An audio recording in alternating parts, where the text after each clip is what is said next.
Le numéro 6, la surveillance d'Internet. La surveillance d'Internet. Internet est sous surveillance. En 2009, la France a procédé à 514 813 demandes d'accès au log, c'est-à-dire savoir qui a téléphoné ou envoyé un mail à qui, quand, d'où, pendant combien de temps. Et tout ceci, ce sont des demandes qui sont formulées et qui sont conservées par les opérateurs de téléphonie et les fournisseurs d'accès à Internet, les FAI.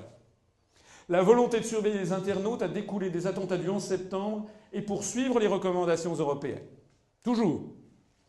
Le 15 novembre 2001, le gouvernement Jospin, c'est vraiment pas le clivage droite-gauche, hein. Ceux qui en sont encore restés au clivage droite-gauche sont ceux qui regardent TF1.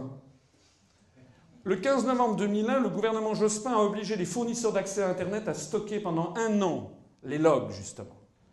Par souci de suivre et de pister de façon policière suite aux attentats du 11 septembre. Je rappelle d'ailleurs que les attentats du 11 septembre ne concernent pas la France.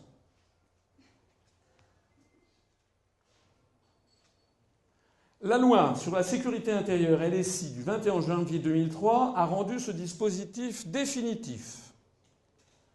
Censée prévenir les menaces d'attentat, la surveillance des internautes est aujourd'hui totalement séparée de l'existence ou non d'une menace terroriste. On ne parle même plus de menace terroriste. Il est désormais acquis que tout le trafic sur Internet peut faire l'objet d'une surveillance. La surveillance d'Internet échappe désormais à toute procédure judiciaire pour se placer sous le contrôle direct de l'État. Vous vous rappelez, c'est l'acte, justement, la décision qui avait été signée par George Bush en 2002. C'est donc bien sur décision européenne, par application de la volonté américaine, que nous sommes en train de ruiner nos libertés publiques.